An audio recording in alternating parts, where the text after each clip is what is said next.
नमस्कार। पूर्व के चर्चा में हम लोगों ने इस बात पर चर्चा किया था कि भारत निर्वाचन आयोग ने जिन 2026 में और 2027 और 28 में जिन 9 प्रदेशों में और 3 केंद्र शासित प्रदेशों में जिनमें विधानसभाओं के चुनाव होने हैं, उसके लिए एसआईआर की प्रक्रिया शुरू की गई।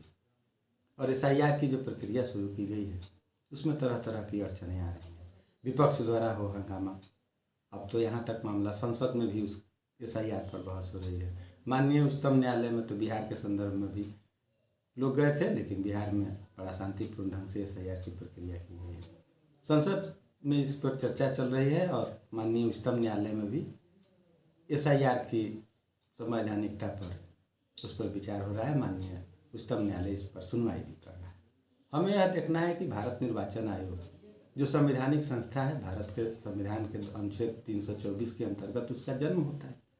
324 में ही भारत निर्वाचन आयोग का गठन किया गया है और उसका प्रथम और मुख्य दायित्व है कि भारत के संसद के दोनों सदनों, लोकसभा, राज्यसभा, विधानसभाओं के सदनों के और माननीय राष्ट्रपति और उपराष्ट्रपति के निर्वाचन के लिए वह उत्तरदायी है। जब किसी लोकतंत्र में जब किसी संस्था में निर्वाचन होती है तो प्रत्यक्ष मताधिकार के द्वारा भारत में इसका प्रावधान किया गया है। और प्रत्यक्ष मताधिकार के लिए भारत के नागरिक का होना आवश्यक है कि भारत का नागरिक इन सब में भाग लेगा। भारत का संविधान का अनुच्छेद 326 इसके लिए बिल्कुल स्पष्ट ढंग से कहता है कि भारत का नागरिक होना, भारत के मतदाता बनने के लिए भारत का नागरिक होना अनिवार्य है और भारत के नागरिक को 18 वर्ष की उम्र को पार कर लेना। किसी भी विधानसभा के लिए, लोकसभा के लिए जब निर्वाचन होते हैं तो सिर्फ और सिर्फ भारत के मतदाता सूची में नाम के लिए 2 ही शर्त कॉन्स्टिट्यूशन द्वारा या कॉन्स्टिट्यूशन में रखा गया है कि वह भारत का नागरिक हो और 18 वर्ष की उम्र को पार कर चुका हो। एसआईआर की प्रक्रिया में भी इसी को देखा जा रहा है। स्पेशल इंटेंसिव रिवीजन जो किया जा रहा है, सिर्फ और सिर्फ यह देखा जा रहा है कि मतदाता सूची में जिसका पूर्व में नाम है वह व्यक्ति भारत का नागरिक है, भारत की नागरिकता को। अब इसको इस प्रकार देखा जा रहा है विपक्ष के द्वारा कि यह नागरिकता की जांच कर रही है। नागरिकता की जांच नहीं कर रही है, वह तो पहला ही शर्त है कि भारत का नागरिक होना ही है। इसके लिए वह कुछ कागजात की मांग करेंगी कि आप भारत के नागरिक हैं। पूर्व में किसी वजह से यदि भारत के नागरिक का नाम, भारत के आप नागरिक नहीं होते हुए भी यदि आपका नाम उसमें जुड़ा हुआ है आप वोटर लिस्ट में, तो उसके नाम को संशोधित कर देना है, उसके नाम को विलोपित कर देना है। 18 वर्ष की उम्र का हर योग्य भारतीय नागरिक मतदाता सूची में नाम अपना दर्ज करा सकता है। इसी की तो जांच हो रही है। अब इसके लिए विपक्ष के लोग जहाँ जहाँ चुनाव होना है, 12 राज्यों में होना है, उसमें 9 पूर्ण राज्य हैं, 3 केंद्र शासित प्रदेश हैं। उनमें कुछ राज्यों में केंद्र सरकार के विरोधी दल के शासन है। पश्चिम बंगाल में सुश्री ममता बनर्जी का, जो केंद्र सरकार की विरोधी दल कहा जाए, टीएमसी का शासन है, वहाँ पर भारी विरोध हो रहा है एसआईआर का। फिर तमिलनाडु में एमके स्टालिन साहब की सरकार है, वहाँ भी विरोध हो रहा है। केरल में भी विरोध हो रहा है।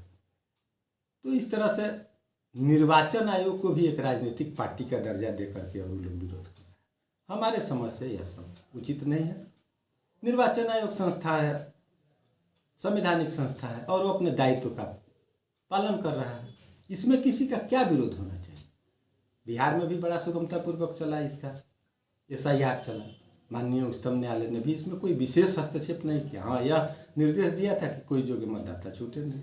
इस तरह की कहीं से कोई खबर नहीं आई कि बिहार में कोई योग्य मतदाता छूटा।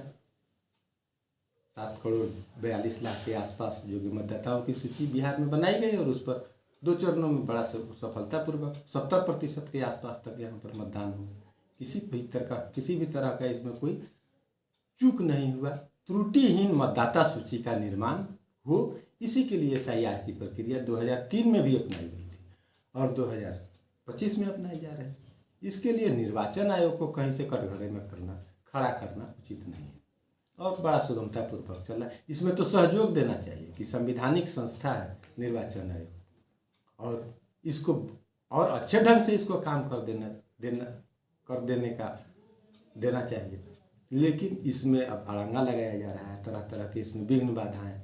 अब अपना असल काम को भटकाव के तरफ निर्वाचन आयोग को भटकाया जा रहा है।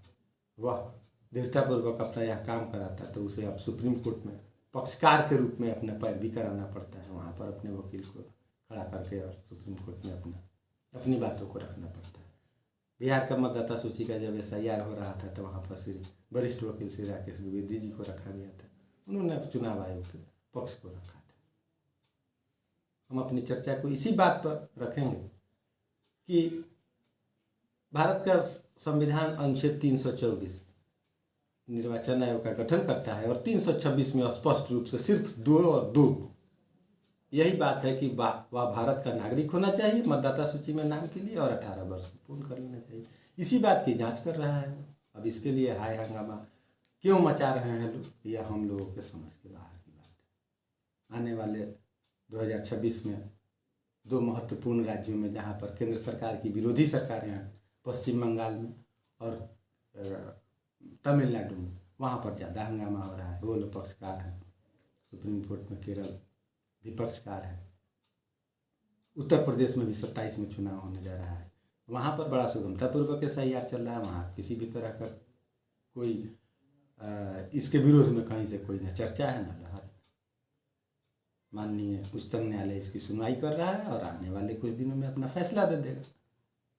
और जहाँ तक अपना संवैधानिक दायित्व है, अपना यह काम सुगमतापूर्वक भारत निर्वाचन आयोग संपन्न करेगा। फिर 2026 में चुनाव होंगे 19 स्टेट में, फिर 27 में होंगे, 28 में। इस तरह से पूरे देश में SIR कराने की मंशा है और चुनाव आयोग घोषणा कर चुका है कि धीरे धीरे पूरे देश में मतदाता सूची का SIR करा करके और एक स्वच्छ सूची बना दी जाएगी और उस पर आने वाले समय में चुनाव होते रहेंगे। फिर उसमें तो वो रिवीजन तो सतत रिवाइज होने वाली प्रक्रिया है।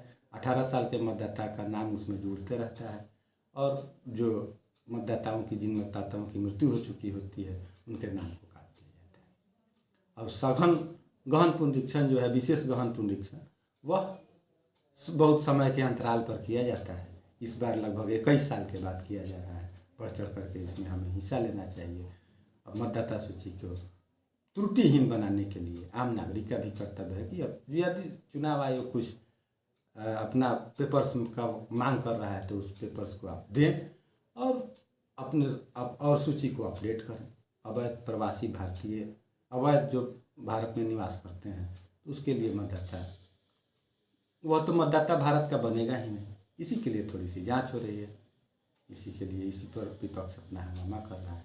यह कहीं से भी हम लोग के समझ से बाहर की बात है। आगे हम चर्चा फिर इस बात पर लेकर के करेंगे कि माननीय उच्चतम न्यायालय ने अपना फैसला दिया है, उसमें क्या क्या चुनाव आयोग को निर्देश दिए गए हैं कि त्रुटि रहित मतदाता सूची के निर्माण के लिए और आवश्यक कौन कौन से कदम उठाए जाएं। संसद में भी इस पर बहस हो रही है। इन सब बातों की चर्चा हम फिर आगे एक बार और करेंगे SIR के विषय में। तब तक के लिए नमस्कार।